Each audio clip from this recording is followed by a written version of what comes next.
Major retired Mohammad Anosh मंजूर साहब हैं, CEO ADC group of companies, यहाँ पर तशरीफ लाएंगे। अस्सलाम वालेकुम वरहमतुल्लाहि वबरकातुहू।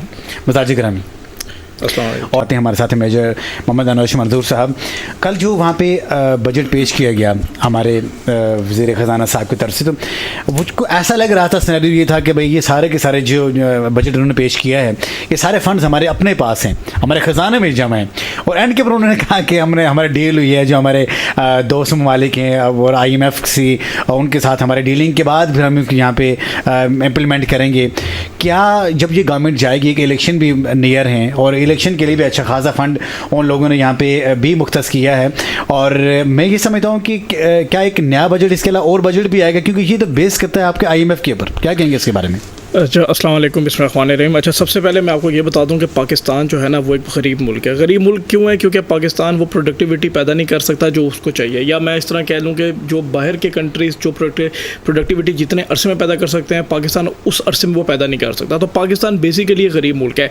अब जो बात आपने की ना कि बेसिकली कि देखें, IMF के पास जाना पाकिस्तान की इस टाइम पर मजबूरी है। अगर पाकिस्तान IMF के पास नहीं जाता तो पाकिस्तान के पास बायलैटरल इस तरह के होंगे कि पाकिस्तान कहेगा कि मैं फिर उसके थ्रू मैं अब IMF को क्लोज कर लेता हूँ। अगर हम बात कर लेते हैं जनरली तो देखें कि पाकिस्तान की डेट टू एक्सपोर्ट जो है वो 400% है, ठीक है। और अगर हम अदर कंट्रीज़ की डेट टू एक्सपोर्ट कर लेते हैं तो वो ऑलमोस्ट बन जाती है 350% की। इसी तरह अगर हम बात कर लेते हैं एक्सटर्नल डेट टू GDP तो वो 40% है पाकिस्तान की। और अगर हम ये बात करते हैं टोटल डेट GDP की तो वो 80 से 85% है। और जो कंट्रीज डिफॉल्ट हो चुके हैं वो 65% है, यानी कि 10 से 15% का मार्जिन पाकिस्तान के पास अभी भी मौजूद है, ठीक है, डिफॉल्ट ना करने के चक्कर में। फिर जो दूसरी आपने बात की ना कि जो पाकिस्तान ने कहा कि ये सारा पैसा हमारे पास मौजूद है, देखें ये एक कंट्री है ना, कंट्री के पास उसके अपने फंड ज़रूर होते हैं। बिल्कुल ऑब्वियसली बात है कि उसमें उसको सपोर्ट भी करते हैं, जैसे कि IMF उसको सपोर्ट कर सकता है, वर्ल्ड बैंक सपोर्ट कर सकता है, या कोई भी और अदर कंट्रीज उसको सपोर्ट कर सकती हैं। तो जो कल जो इसहाक डार साहब ने बात की उसके ऊपर ये चीज़ मैं समझता हूँ कि ये जो उन्होंने एक स्पेशल मुख्तस किए हैं कि ये फ़ंड हमने इस चीज़ के लिए करना है, ये फ़ंड हमने इस चीज़ के लिए करना है। अगर आप इसको रिलीजियसली वाकई इस तरह इस फंड को उसके ऊपर लगा दें तो मैं समझता हूँ काफ़ी हद तक चीज़ें कम हो सकती हैं। अब इसी तरह जैसे कि बात कर रहे थे कैनी साहब के, एक मजदूर की 32,000 रुपये तनख्वाह कर दी है, लेकिन 32,000 रुपये उसको तनख्वाह देगा कौन, ये क्वेश्चन है। आएगी कहाँ से? फिर इसी तरह आपने जैसे कि लोग कहते हैं कि यार 30% तनख्वाहें बढ़ने का कोई फायदा नहीं है, 50% बढ़नी चाहिए, और बात बिल्कुल ठीक है। आप महंगाई को देख लें, आप चीनी को देख लें, आप आटे को देख लें, आप इवन इनके बच्चों का जो दूध है उसको देख लें, 18% उसके ऊपर भी बढ़ गया है। तो अब आप मुझे खुद बताएं कि एक एक चीज़ जो है जब इतना महंगाई होती जा रही है तो ये देखें, बात ये हो गई है कि पाकिस्तान की महंगाई क्यों है? क्योंकि पाकिस्तान के पास इम्पोर्ट ज़्यादा है, ठीक है, एक्सपोर्ट नहीं है। पाकिस्तान जो है हर साल जो है वो एक्सपोर्ट करता है तकरीबन कोई आपकी 30 बिलियन, और जो उसकी इंपोर्ट है वो 80 बिलियन। तो अब बात ये है कि जब आपकी चीज़ें बाहर से आ रही हैं, पाकिस्तान के पास अपना नमक है, पाकिस्तान के पास पिंक सॉल्ट है, वो भी इंडिया आगे से अपनी टैगिंग करके बेच रहा है उसको। इसी तरह पाकिस्तान एग्रीकल्चर कंट्री है, बेसिकली ज़राए से भरपूर कंट्री है, इसके बावजूद पाकिस्तान में एग्रीकल्चर के बहुत सारे इशूज़ हैं। तो मैं ये समझता हूँ कि अगर ये जो भी फंड कर इसहाक डार साहब ने किया है, अगर ये रिलीजियसली इसके ऊपर काम किया जाए, और चाहे वो आपको सपोर्ट आपकी अपनी है या आपको IMF सपोर्ट करता है, अगर आप इसको रिलीजियसली करते हैं तो आपके बहुत हद तक मसले हल हो सकते हैं। और दूसरी बात वही आ जाती है कि देखें चीज़ होती कुछ और है, पिक्चर उस पर कोई और पेश की जाती है।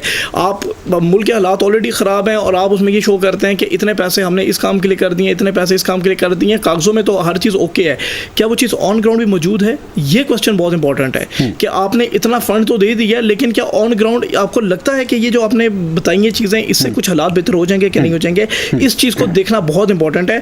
और जो बात आप करें ना कि अगर दोबारा से हमारा नया बजट, नहीं, मैं नहीं समझता कि नया बजट दोबारा से फिर आएगा या जो भी है इलेक्शंस होंगे, लेट्स सी देखते हैं इलेक्शंस में कौन जीता है, क्या होता है, वो जाहिर सी बात है। लेकिन ये कि एक पूरी की पूरी जो एक टीम बैठती है, जाहिर सी बात है वो आपके फाइनेंस मिनिस्टर्स हैं, प्राइम मिनिस्टर्स हैं, CM सब बैठते हैं, डिसाइड करते हैं कि मुल्क के हालात किस सिचुएशन पे जा रहे हैं, मुल्क के हालात किस सिचुएशन पे जा रहे हैं। चीज़ हमारे सामने ये भी आती है कि अब आवाम को जब हम रिलीफ की बात करते हैं, उन्होंने कहा कि भाई सब्सिडाइज किया जाएगा आपकी ग्रोसरी को, मैक्सिमम उन्होंने आटे का नाम लिया, शुगर का नाम लिया, कुकिंग ऑयल वगैरह का नाम लिया, पल्सीज हैं उसका नाम लिया, लेकिन ये तमाम की तमाम चीज़ें सब्सिडाइज होंगी भी, ये आपकी यूटिलिटी स्टोर पे जाएंगी।